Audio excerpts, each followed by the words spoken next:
Nous sommes de retour pour le match suivant, Twix. Il s'agit de Splyce contre G2 et une rencontre qui s'annonce difficile à aborder quand même pour Splyce, Twix, avec G2 qui semble quand même particulièrement en forme, même s'il y a eu cette défaite contre Fnatic dans la finale de la saison régulière. Le fait est que Splyce, enfin G2 semble en place et bon, c'est le genre de défaite un peu à la régulière entre très bonnes équipes où tu dis bon ok, j'ai perdu ce match. J'aurais pu le gagner. Mais c'est pas si dramatique que ça. Passons à autre chose. La dynamique est toujours là en fait. Ouais, voilà, c'est pas un résultat qu'on peut considérer comme étant décevant, même si bien sûr la frustration est au rendez-vous. Non, un match assez remonté entre Splyce et G2. On sait que les Splyce ont la prétention bien sûr d'accrocher le top du classement et ils ont les capacités dans leur roster pour l'effectuer. Maintenant, ça va être une question d'emprise un petit peu sur ce patch, d'emprise sur le Banon. C'est le nom officiel de ce combo bannière de commandement Baron Nashor. C'est le Banon, le canon, mais super Banon. Et donc du coup, à voir un petit peu comment est-ce qu'il gère ça. On a vu que les H2K étaient parfaitement capables finalement de retourner en late game avec peut-être des compositions qui sont un petit peu plus long range.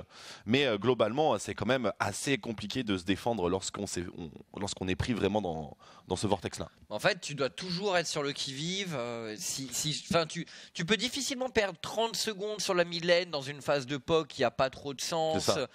Pareil au niveau des objectifs, tu dois essayer d'être très rapidement dans le rythme et d'effectuer rapidement. Enfin, je pense que tout est dans la rapidité et l'exactitude de ton exécution. Tout est dans l'exécution, exactement. Et si tu te loupes, bah effectivement, tu as cette vague qui submerge ta base avec ce canon. Et tu es quasiment obligé finalement d'en subir les dégâts parce que tu peux pas forcément... C'est un autre moyen de pression si on veut un petit peu et qui peut être utilisé dans beaucoup de scénarios en cross-map, simplement en essuie-glace, sur une lane adjacente. Enfin, il y a énormément de possibilités. On peut démultiplier les bannières de commandement, mais tout dépend du Baron Nashor. Donc on peut aussi renforcer la composition pour valider les objectifs, etc. avec des exécutes et compagnie. Enfin bref, il y a d'autres conditions de victoire qui rentrent en jeu et qui forcément vont influencer un petit peu les choses.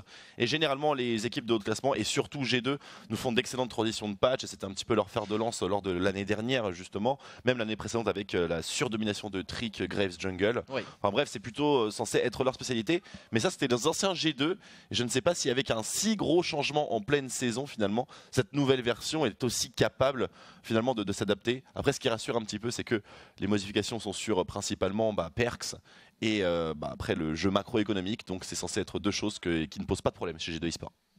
Oui, je pense que tu as raison à ce niveau. Et justement, l'interview de Jankos pendant le pré-show, il disait... Il avait l'air content, impatient même limite. Ouais, et peut-être qu'il va nous sortir, lui, une surprise. C'est un joueur qui n'est jamais avare lorsqu'il s'agit... Voilà, quand la méta s'y prête, il joue le jeu en général. Ça reste le First Blood King. Après, je ne sais pas si vraiment toutes les conditions sont réunies pour que les junglers puissent prétendre à nouveau à ce titre. Mais dans tous les cas, s'il y a quelqu'un qui est censé porter, on va dire, le jeu agressif de la jungle, c'est Jankos. Peut-être Gilius dans une autre mesure. Mais Jankos, quand même, il a un certain palmarès dans cette optique-là. Ouais, il y a un gros vécu qui nous fait dire que potentiellement, et même lui, de ses mots, peut-être qu'il nous sortira des choses surprenantes. C'est vrai qu'avec Perks, c'est un duo qui pourrait se permettre de prendre le match à son compte avec des pics qu'on n'attendrait pas forcément très agressifs. Exactement, mais après on parle de pics qu'on n'attend pas forcément alors qu'on voit bien sûr le comparatif des statistiques des joueurs avec, comme vous pouvez le constater, une très jolie domination G2 pour les principaux éléments. Hormis évidemment le First Blood, mais c'est peut-être ce qui est le moins impactant aujourd'hui, en tout cas dans cette illustration. Mais voilà, Splyce qui aussi sont relativement créatifs. On se souvient bien sûr de ce Zilean Caitlyn Aérie encensoir ardent. Qui a été imité par H2K. Qui a été imité par H2K, qui sera certainement imité plus tard dans la saison lorsque ce sera utilisé dans des formats de BO5. Mais voilà, ça prouve un petit peu aussi que cette équipe, elle travaille et elle n'a pas peur non plus d'expérimenter des choses. Et certainement que les enjeux de la bannière de commandement ne leur ont pas échappé, loin de là. Peut-être ont-ils d'ailleurs poussé un petit peu les choses plus loin, comparatif entre Xerxes et Jankos en termes de statistiques. Je parlais à Duke, qui m'a dit toute la semaine. Toute la semaine, le data mining. Toute la semaine.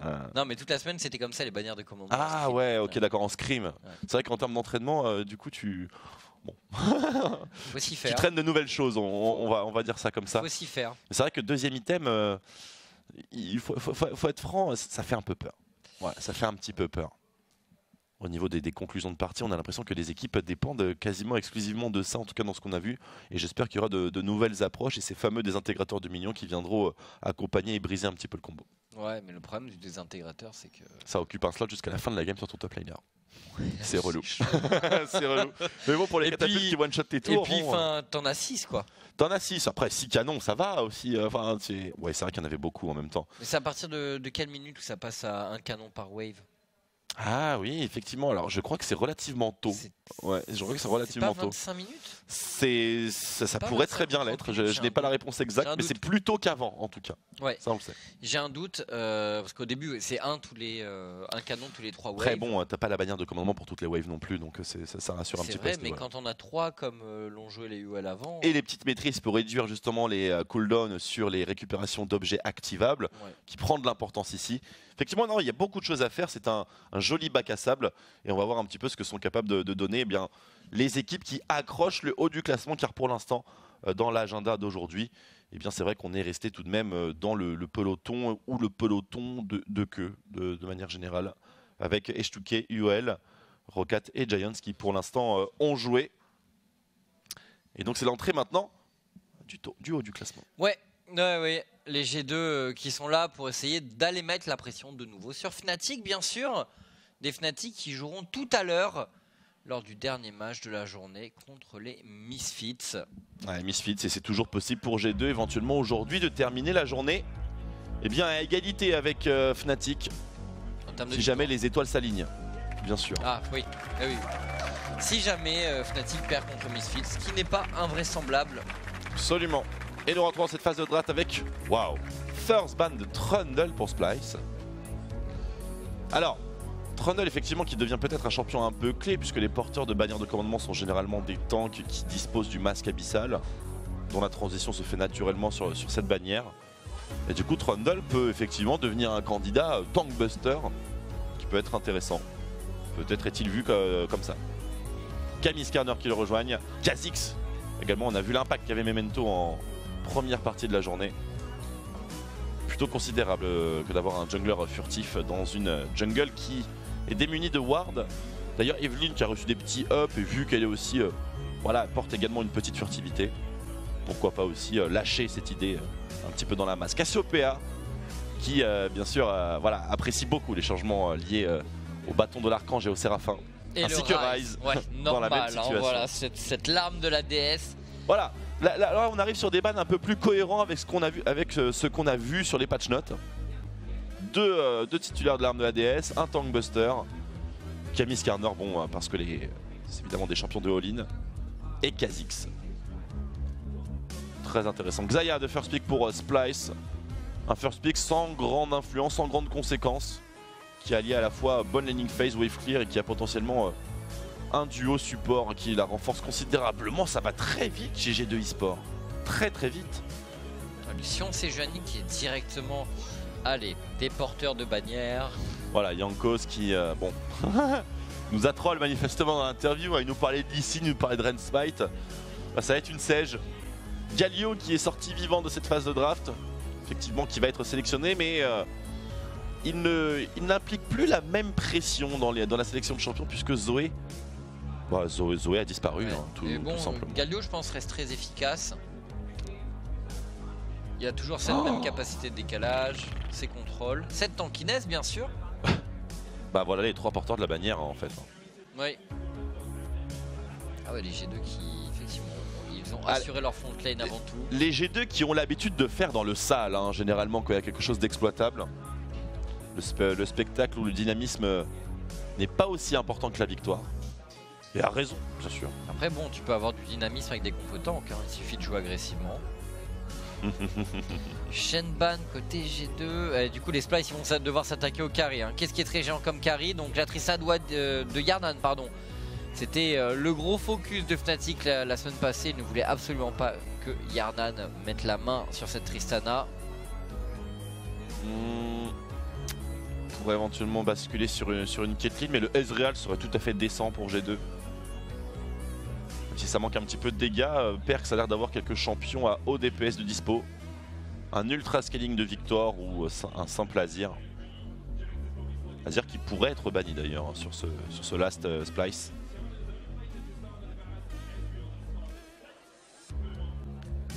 Et c'est Ezreal. La Caitlyn. Ah ouais, full pression. Full Très pression fort avec Braum. Game, hein, tout à fait normal avec Braum Muani. Hein. Stun 1, trap, stun 2, mort.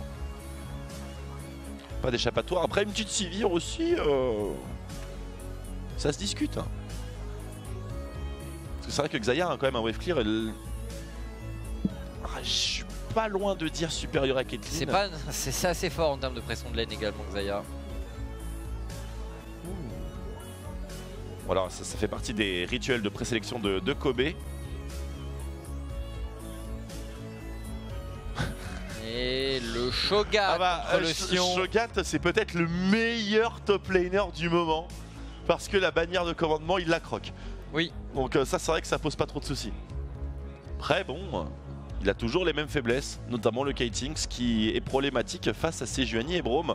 Oh là là là là. Ah là, et on parlait d'Ivern justement pendant le pré-show. Ah bah on va... Et on disait avec toute cette vision qui manque, en fait, Ivern ça peut être très pénible parce que... Arsène Lupin. Lui il se balade, il vient prendre un... Ça lui prend une seconde de prendre ton compte creep. Enfin juste l'incantation de son passif, derrière il smite.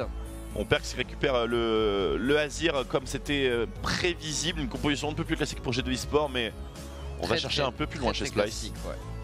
J'aime pas mal le Ivern, je dois avouer, mais bon, encore une fois, c'est un porteur de bannière de commandement. Mais du coup, il finira pas son item jungle. Bah, quel intérêt? Ouais, je vois pas l'intérêt, j'avoue. Quel intérêt? Je vois pas du tout l'intérêt. Non. Alors, il te fait un petit warrior. Ça veut dire une bannière, bannière avant tout le monde. Oh là là. Mais ça peut complètement être ça. Hein.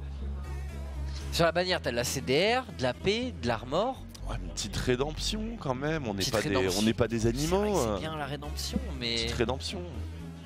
Après j'avoue qu'il a même pas besoin de faire l'encensoir ardent parce qu'il y a Rakan. Ouais. Ah, il y a un truc qui cloche dans la composition Splice. Hein. Ils ont prévu quelque chose d'un petit peu insolent pour une équipe comme G2 eSport. Et je pense qu'ils vont essayer de surexploiter ces patch notes. Avec le fer de lance du 8.4, le Bannon, le méga canon. Et on va en avoir une sacrée panoplie ici. Et on va pouvoir entrer dans le match Twix. G2 eSport contre Splice. Une rencontre alors forcément importante pour les deux équipes, mais un peu plus pour Splice qui est beaucoup moins assuré. Les G2 il leur manque une victoire pour accéder sûr et certain à ces playoffs. Pour Splice, ça demandera un peu plus. Ouais. Il en faut 3. Un peu d'effort sur cette fin de saison. Avec une nouvelle égérie G2 eSport qui n'est plus un samouraï manifestement. Et on entre dans la faille des canons pour le troisième match de la journée, donc entre Splice et G2 eSport, ce qui sera suivi par un petit Vitality Schalke. Et on terminera avec le match of the week Fnatic Misfits Invade Topside pour Splice. Alors attention, hein, Xerxes est peut-être le Ivern numéro 1. Le joueur qu'il a un peu sorti envers et contre tout, dans n'importe quelle condition, hein, qu'importe la méta. On a toujours eu l'impression qu'il trouvait une place pour son Xerxes de... Son Ivern de cœur. Et Aeri pour tout à fait logique. Le shield, hein. Tout à fait logique avec donc un axe ou un focus sur la mobilité bien sûr. Et domination derrière pour la ward zombie je pense bien sûr pour Xerxes. Ça c'est certain. Et peut-être un petit chip shot pour mettre des dégâts bruts sur les autos. Kobe, voilà c'est bien wardé. Hop 10 gold pour Wadid. Pas de désintégrateur de minions topside. Un seul d'ailleurs désintégrateur pour Wadid bot lane. Ouais. J'ai hâte de voir ce qu'il va en faire parce qu'avoir Braum avec des intégrateurs et une Caitlyn, ça fait peut-être partie de l'overkill. Et Wadid avec ce grimoire déchaîné. On observera bien sûr les TP, tout comme Casing. Ouais. Les deux joueurs qui... D'ailleurs c'est Wadid qui parlait de la duo lane des Splice et qui disait justement qu'il était impatient de jouer contre eux, notamment parce que c'était deux joueurs qui respectaient énormément sur leur capacité de macro. Le gank turbo ici, Nisqy qui essaye de bait et ça révèle un petit peu le positionnement de Xerxes qui donc a volé, enfin ils se sont entrevolés bien sûr leurs red buff respectifs, les junglers. Donc Wadid qui s'attend à une bataille très macro face à Keising, qu'il a un peu appelé son aîné. C'est une interview qui est sortie là récemment. Mais c'est intéressant, donc ouais, c'est ces grimoires déchaînés qui vont dans le sens justement du jeu sur la carte, bien sûr, qui favoriseront les TP sur les supports. Carrément, c'est vrai que c'est devenu un sacré enjeu aujourd'hui. Bah, on a eu de bons réflexes, hein, Jankos, d'aller directement sur les Corbins, qui étaient tag par Ivern. On notera la pièce antique hein, sur Keising, pièce antique qui a été up sur ce patch également. Dans toute l'arborescence, là où par exemple le Relic Shield a eu quelques rabais de points de vie. Effectivement, Jankos qui va chercher à sécuriser le camp le plus important quand même en termes d'expérience. En début de partie, c'est celui que tu ne dois pas perdre, c'est Corbin. Et Nisqy retour, double anneau de Doran. Un TP utilisé très vite pour le mid laner des Splice. Ouais, le double anneau effectivement qui je pense est plutôt nécessaire. On va bientôt pouvoir one shot les casters mignons. Niveau 4 pour Jankos hein, quand même qui tient un rythme assez soutenu dans ce clear jungle en early bien sûr. Xerxes sur son Ivern est très intéressant et passe rapidement niveau 3. Et après bien sûr il faut attendre que le passif d'Ivern proc pour continuer à clear et ça met un petit peu plus de temps. J'ai bien aimé quand même ce counter jungle early de la part des G2 parce qu'ils savent très bien que face à un Ivern, en fait éviter qu'il te vole ton deuxième buff, c'est extrêmement difficile. Il commence au buff qu'il veut. Ouais, donc autant aller lui en prendre un pour être sûr d'en avoir deux de ton côté. Ah, c'était beaucoup vu à l'époque des swap lane où on partait du principe que la jungle était séparée par l'axe de la mid lane plutôt que de la rivière pardon. Rivière ou mid lane? Non, mid lane. Post technique dans ce match. Pour l'instant, on a pu voir les deux junglers à l'œuvre et justement cette espèce d'atmosphère un peu de paranoïa dans laquelle va devoir vivre Jankos vis-à-vis de tous ses camps. C'est vrai qu'ils peuvent être marqués assez facilement. Hein. Par exemple, pour ne pas avoir accès à ses Corbins. Si jamais la pression mid lane n'est pas en sa faveur. Ouais, Ivern, mine de rien, si le snowball se met en place, ça peut être très intéressant aujourd'hui. Après, bon, faut toujours respecter. Pour le siège, t'as Marguerite en plus du Bannon. La Marguerite en plus du Bannon, les deux dans un buisson. C'est vrai que tu commences rapidement à trouver l'angoisse, quoi. Hein. Ouais, ça devient difficile. Ça devient assez horrible, je pense. Ouais, tu prends ton petit Bannon mignon et puis tu le caresses un petit peu. Tu lui donnes à manger. Ouais. Tu donnes un petit nom. League of Invocation finalement. C'est ça. On regrette bien sûr la disparition des anciens Sarod Invocateurs qui buffaient les minions. Ah oui. Il y avait eu quelques exemples, ça a été utilisé quelques fois. Ouais, sur des Heimer top notamment. Attention, décalage de Nisqy à top lane sur un Sion qui n'y voit que du feu. Est-ce qu'on va pouvoir le tuer? Bonne trajectoire. Et c'est maintenant qu'il doit réagir. Ça y est, Wunder qui a l'information. Il est ralenti par Odo amené, le ton qui est flashé, Nisqy qui veut absolument assurer ce first blood pour les Splice. Un très bon décalage de Nisqy. Ouais, le timing est parfait. L'angle également, le push, tout est bon sur ce décalage de Nisqy qui l'a fait à l'ancienne, à pied, sans bot.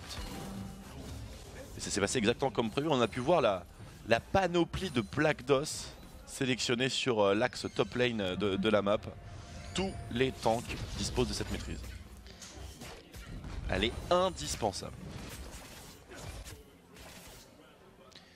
Ouais, et on a un Xerxes qui devrait donc aller chercher sa rédemption en premier. Voilà. On anticipe déjà, mais je pense que Odo amené qui voilà, se dit bien que ce counter ne sera pas le sien. Xerxes qui va aller prendre la vision sur Jankos. J'ai hâte de voir ce qu'il fait de ses golds quand même, hein, Xerxes, parce que là pour l'instant Ruby Crystal. Je pense qu'il va faire rédemption. c'est plus naturel normalement. Oh, attention le face check face à un Jankos niveau 5. Peut être difficile. Peut-être un... Non, il n'a pas peur, Xerxes, il met un Q et l'arrivée de Niski. Peut-être pour une phase de contrôle à répétition, le taunt qui touche. Jankos est en difficulté, c'est un kill pour les Splice. Le deuxième dans ce match.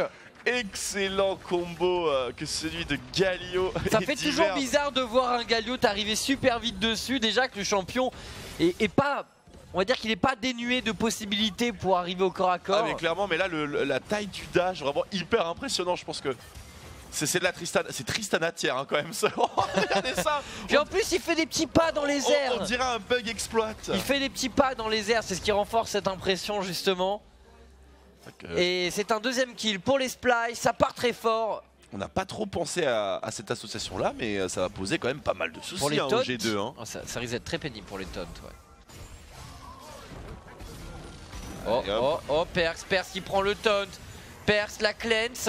On va prendre énormément de dégâts et le flash est forcé. Xerxes qui impose son style dans cette early game. C'est peut-être une partie qui va mettre en avant un super Galio avec un bouclier qui ralentit autour de lui, le taunt, nouveau bump et nouvelle mobilité. Ça peut être très intéressant. Et avec Marguerite qui arrivera une fois le niveau 6 franchi, peut-être qu'on aura encore une fois un nouveau CC à rajouter au Vortex. C'est plutôt pas mal pour l'instant côté Splice. L'important là pour les Splice, j'ai quand même l'impression que voilà, c'est passer cette early game, réussir à saisir les opportunités comme ils le font depuis tout à l'heure.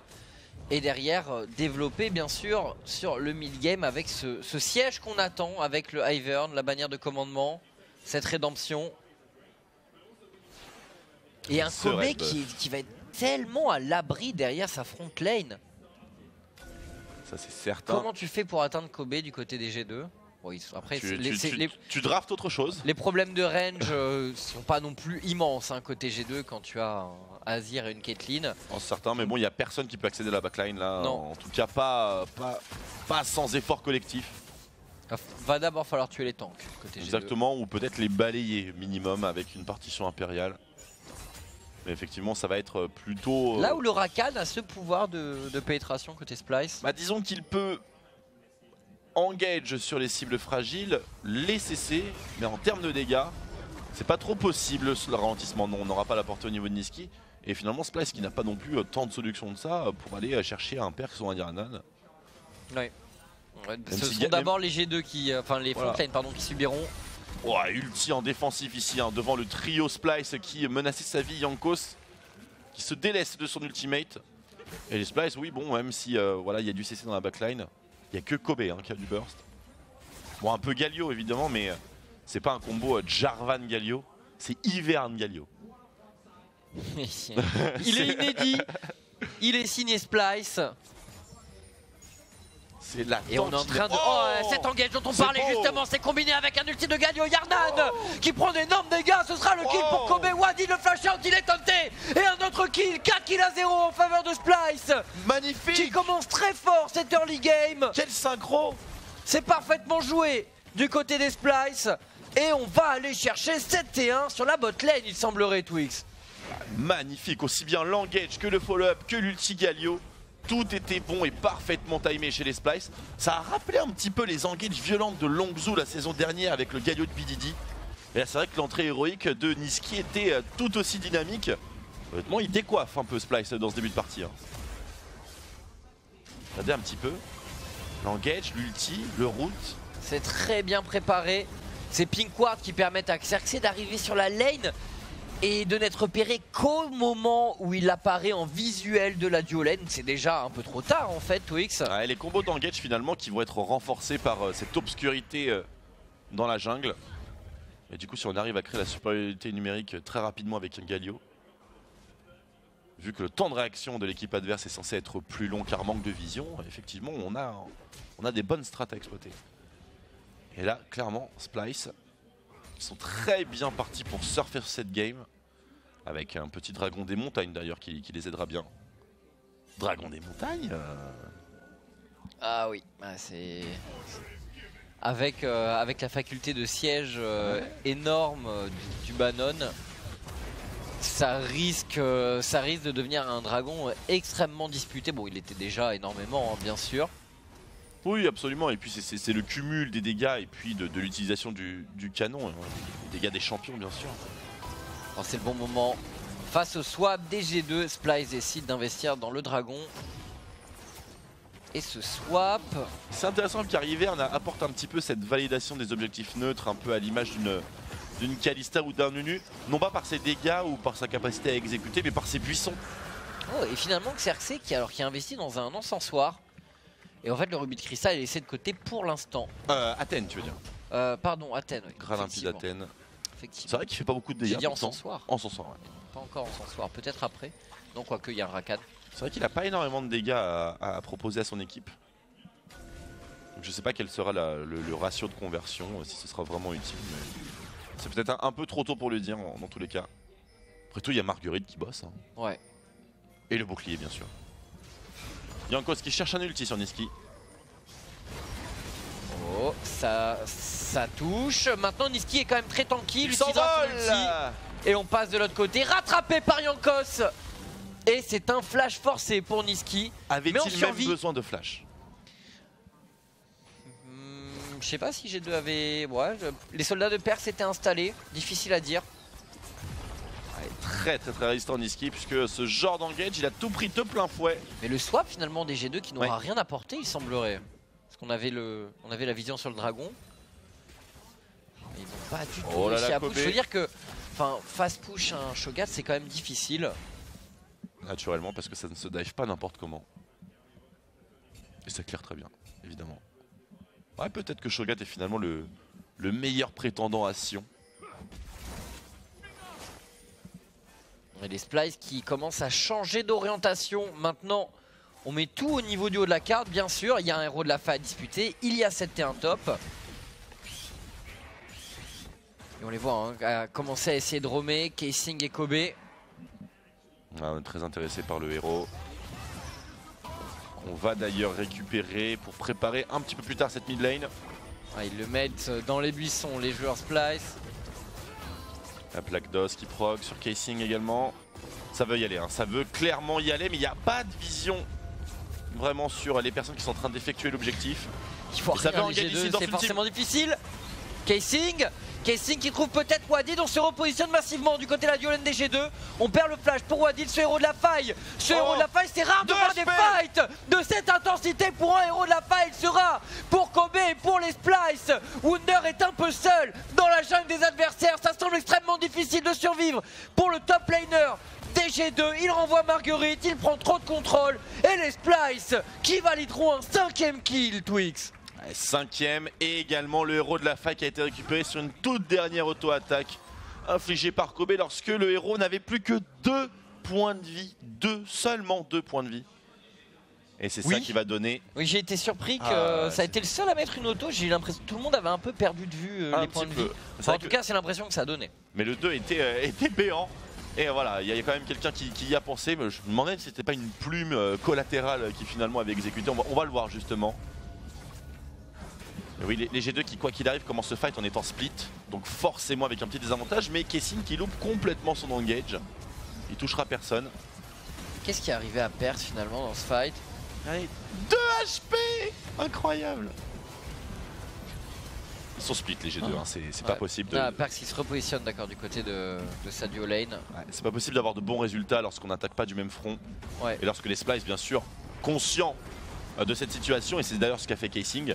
Il a vu qu'il venait contester l'objectif, qu'il y en avait 3 d'un côté, 2 de l'autre. L'ulti, le flash, l'engage, on essaye de tout donner. Au dos amené, peut-être... Et la pomme de pin explosive ainsi que le blue buff. Précieuse dans ce genre de cas. Attention, Niski, on lance invocation du héros de la faille sur cette mid lane. Les Splyce qui fournissent leur effort pour aller prendre cette T1 mid. Et qui font face à la partie de la game qu'ils maîtrisent le moins, le mid game avec ses statistiques. Pré 8.4 bien sûr qui nous sont livrés. Avec de manière générale des sacrés désavantages à moins de 20 minutes. Et ouais, mais pour l'instant cette early se passe dans de très bonnes conditions. G2 n'arrive pas à tenir le rythme général imposé par les Splyce. Et ça fait 3000 gold d'avance pour l'instant. Avec un Odo amené qui interdit toute prise de tour sur sa lane. Et G2 qui cherche une opportunité, il semblerait. Ah, il tâte le terrain, mais il n'y a absolument rien qui bouge. Ouais, les Splice leur donnent pas de possibilité de prendre un kill. C'est le jeu verrouillé qu'on attendait des G2 justement à l'entrée de ce match, qui pour l'instant est pas mal maîtrisé par Splyce, faut avouer.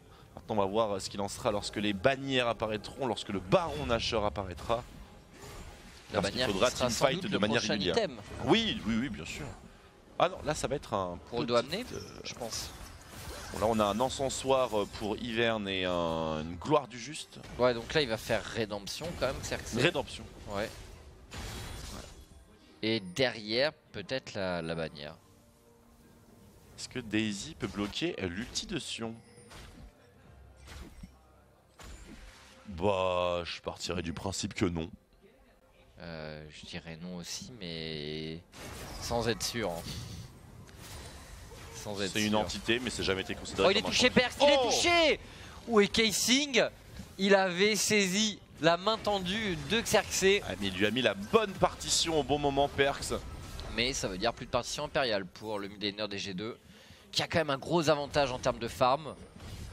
Sur ce point-là, il est largement gagnant face à Nisqy, mais Nisqy, hein, 100% de kill participation. Un Galio particulièrement performant pour l'instant. Allez. Les bannières, elles arrivent. Très bientôt. Alors qu'on attend toujours une nouvelle raison de se battre. Pour l'instant, c'est table rase sur la map. Le dragon là qui est réapparu. C'est vrai. Un dragon des montagnes, un deuxième potentiellement pour les Splice qui ont toujours cette pression mid, il semblerait. Bot et top. Et la Caitlyn de Hernan surtout au niveau de la top lane. Donc les Splice vont pouvoir récupérer ce dragon. S'ils arrivent en plus à compenser le push top et à ne pas perdre la mid lane, ce qui va être ils seront fait. gagnants sur tous les fronts. Par contre, Nisqy va se retrouver en 1v3, potentiellement 1v4 sur cette top lane. Mais les G2 n'ont pas l'air de vouloir punir hein, finalement. Le Azir repart mid. La tourelle est trop basse en point de vie. Mais Jankos lui est bien présent comme on pouvait s'y attendre. Malheureusement il n'y a pas vraiment de follow-up de la part de son équipe. Donc on aurait pu effectuer un autre catch Dragon Infernal. Très intéressant. Pour le prochain Draconide. On récupère le red buff sur Kobe. Oh, il a fait un Michael en fait, Xerxes. Ouais. Michael pour l'ulti de Sejuani, ça se défend. Ça permet à Kobe de penser directement à... Ulti Sejuani, même le stun de Braum finalement. Non, ça se défend, pourquoi pas. Pourquoi pas. Très bon, une petite bannière de commandement. N'aurait pas été de refus. Et j'avoue que je m'attends... Ouais. Bon, je me serais attendu à ce qu'elle pop en 2 ou 3e item, mais... Du coup, il fait pas ces choix-là, Xerxes. C'est intéressant de voir son itemisation sur Ivern, quand même, qui reste un champion très peu joué. Alors qu'on a le rafraîchissement de l'emploi du temps futur des Splice. H2K, Giant, Vitality, Misfits, Rocat. Ouais, on a... Après ce match, on aura fait le plus dur. Ouais, on aura fait le plus dur selon moi, hein, c'est clairement. Même si pour Vitality, on sait toujours pas ce dont ils sont capables sur ce patch. Oui. Mais bon, a priori, c'est plus une ambiance qui met en valeur la rigueur plutôt que la folie. Ah, c'est un peu tôt pour juger. Un peu tôt, ouais. C'est vrai. La première bannière, elle est arrivée pour Wunder. Ah bah, son homologue est là. Ah oui, c'est parti au doigt également. Et voilà le déguisement T, le tourment de Liandry qui sera effectué par Perks. Nouvelle version. Plus 10% de dégâts. Cumulé bien sûr. Il suffit de se... Oh, c'est sale. Oh là, dis donc. On a tout vu. Skin Spotlight.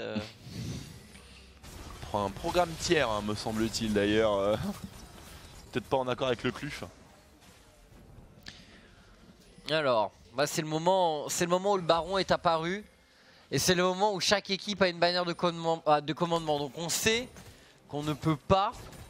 On peut pas perdre le Baron. Au passage, d'ailleurs, la rédemption a été faite par Casing. Oui. Et on n'a pas la moindre trace de l'encensoir ardent et ça peut se comprendre parce que Kobe n'est clairement pas prêt à assumer ce rôle encore. seulement à Incense River statique. Il part d'ailleurs sur le long build de Xayah et non pas le court. Qui met le canon ultra rapide à la place du statique. Baron Nashor est live. Bon, les Splice ont clairement l'avantage au niveau du setup. Peut-être que Niski est en danger ici. Mais c'est certainement pas Promise et Johnny qui vont faire quoi que ce soit. Il sait qu'il a du soutien. Son équipe est en train de dominer la rivière. Après que là, la vision Splice est vraiment très solide autour du Baron. Le dragon infernal est dans un moment, donc ils ont le temps de se concentrer vraiment uniquement sur le Baron. Ils ont pris les tours qu'il fallait, mis des tops. Oh, c'est l'enfer, hein, parce qu'il y a tellement de buissons maintenant potentiellement posés par Ivern, tu ne sais même pas lequel tu peux fetch check ou non. Ouais, ce buisson en plein milieu, ça semble bête, mais est-ce qu'il n'y a pas 5 mecs dedans? C'est ça. Parce qu'il a beau être petit, il peut tenir un Shogat et 4 autres joueurs, hein, c'est possible. Kelsing qui est un petit peu overextend face à un Azir tout de même. Il faut respecter les dégâts que peut mettre Perkz. Surtout si la game vient tirer sur la longueur avec les nouvelles arborescences d'objets AP. Il n'y a pas besoin de discuter, Azir deviendra un monstre dans le late game, incontestable. Puisque le Rabadon au passage s'est pris un up dont pas beaucoup parlent, mais finalement un up assez significatif, ça coûte moins cher, ça donne plus d'AP. 40% d'AP. C'est 35% à 40. C'est sympa, hein. On demande d'avoir l'association avec Nunu. Mais c'est ça, et on économise même des petites pièces d'or alors que les Splice se ruent sur le Baron Nashor. Le TP de Wunder, ça va vite. 2000, et on devrait aller au bout. C'est pris par les Splice. Attention, est-ce que G2 peut punir Kobe qui échappera au cleave, la rédemption de disengage pour les Splice. Le flash out de doigt amené. On ne perd aucun joueur du côté des Splice. On peut se repositionner sous 7 et 1 top. Et là... Et à partir de là, les G2 sont overextend. Ouais, à partir de là, pour G2, ça commence à devenir difficile. Il va falloir commencer à penser à la défense. Tout à fait. Avec cette bannière de commandement qui ne manquera pas de venir assiéger ces T2 côté G2. Ils sont plongés dans une situation à laquelle ils ne sont pas habitués, les G2. Ce ne sont pas eux qui ont le contrôle de l'économie, ce ne sont pas eux qui ont le contrôle des objectifs. Ils n'ont pas toutes les armes qu'ils avaient précédemment en main dans les précédents patchs. Ils n'arrivent pas à contrôler autant la vision. Et du coup, sont plus à même de ressentir la pression lorsqu'ils sont derrière. Et c'est vrai que ça fait relativement longtemps. En tout cas, on les voit rarement dans ce genre de cambouis. Hormis contre Misfits, Fnatic, notamment. Bon, on a une seule bannière hein, du côté des Splice. Donc il faudra bien l'utiliser. 2 rédemptions pour soigner les minions, j'imagine. Double rédemption, ouais. 34% des barons de la semaine 1 à 6 contre 60. Ouais, donc on peut pas dire qu'ils soient... On peut pas dire que les G2 soient... ne sachent pas voilà, gérer des... Oh, ils sont face à une des moins bonnes équipes en termes de il est dans le buisson. Il est dans le buisson, le Banane, comme prévu. Il est furtif en plus. Il va aller loin, hein. Il a de l'avenir. Il a un avenir radieux. La vie lui sourit. Mets-toi dans l'herbe. Attention, le teamfight ici, c'est peut-être le bon moment pour G2, en tout cas avant que ce mignon ne prenne position. C'est ça. Ah, est-ce qu'il le trouve Perkz? Mais non, c'est des soldats, ils lui font rien. Ils lui font pas de dégâts, Xerxes. Il a cliqué. Il a cliqué. Quelle erreur. Et derrière, c'est le counter engage de la part des G2. Attention, Casing. On veut mettre en place le Galion. Monstrueux impact de Niski dans ce fight. Le kill est pris sur Wadid. Et il est toujours là. Et la rédemption. Il est soigné. Plus 363 points de vie. Comment faire pour les G2? Regardez Xerxes, il rigole. Il regarde tranquillement ses mates push à coup de rédemption. Enfin, son mate, le canon. Le canon. Le 6ème homme, finalement, comme Nono le disait, c'est pas vous, c'est le canon. Carrément. Et là, bon, il n'y en a aucun qui est stéroïdé, mais ça suffit largement lorsqu'il n'y a pas de défense. Et maintenant, les Splice qui, ils vont récupérer un petit dragon infernal qui est sur le chemin. Franchement, c'est quasi une perfect game pour Splice. Ouais, si Xerxes n'avait pas fait ce right click. C'était perfect game. Enfin, c'est pas terminé encore, on verra. Pas terminé, mais quelle domination Splice tout de même. Grosse domination, une razzia au niveau des dragons. Ah, et les liandries ont été faits mid. Il va falloir Finalement, un petit peu plus que ça. La bannière est de retour pour Odo amener. Bon, fin du buff baron, mais les Splice ont déjà fourni un très gros effort. On est presque à 3 items pour Kobe. Là pour l'instant, tout va bien côté Splice. Ouais, on a le 3ème item d'ailleurs. Plus 3027, c'est pas le powerplay le plus impressionnant, mais c'est le premier, hein, c'est celui qui est entre la 20 et la 25e. Qui est d'ailleurs censé, ce baron powerplay, ne pas donner accès à plus que des T2. Et là on peut voir que l'inhibiteur mid a été réglé assez facilement, et même en étant en 4v5 hein, quand même chez Splice. Ça y est, la deuxième bannière arrive. Du côté de Casing. Quel cauchemar. Et je serais vraiment surpris de ne pas en voir chez le Ivern pour le coup. Après, bon, l'encensoir. Il faut l'encensoir ardent à un moment donné aussi. C'est vrai.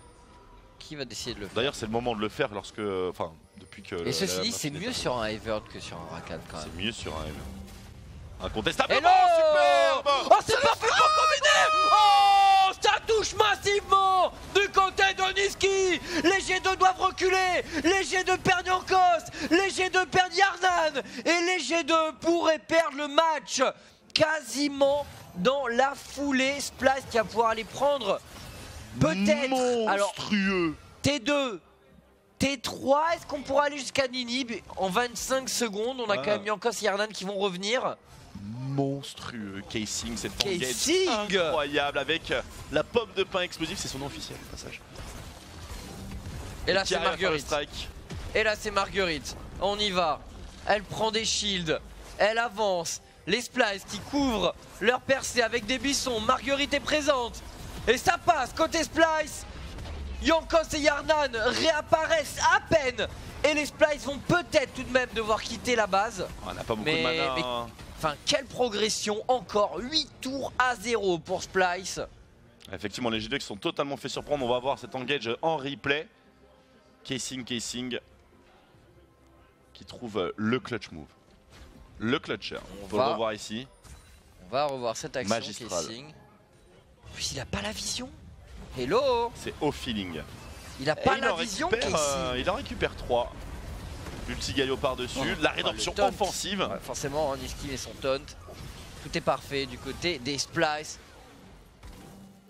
Et Perks qui aurait besoin un peu plus de temps quand même pour mettre en place son DPS. Non, c'est une fessée actuellement. Oh, la double baguette. Quel instinct quand même de la part de Casing. Baguette.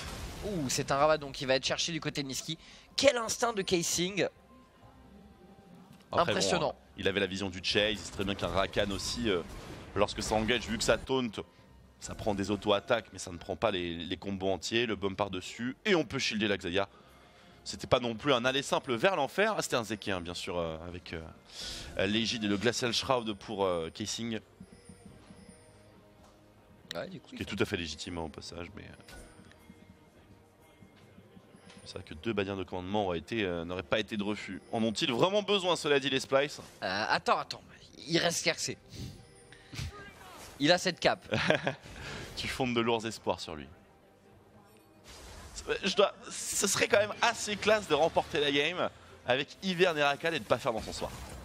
Voilà, c'est un petit peu l'apologie du grand jeu.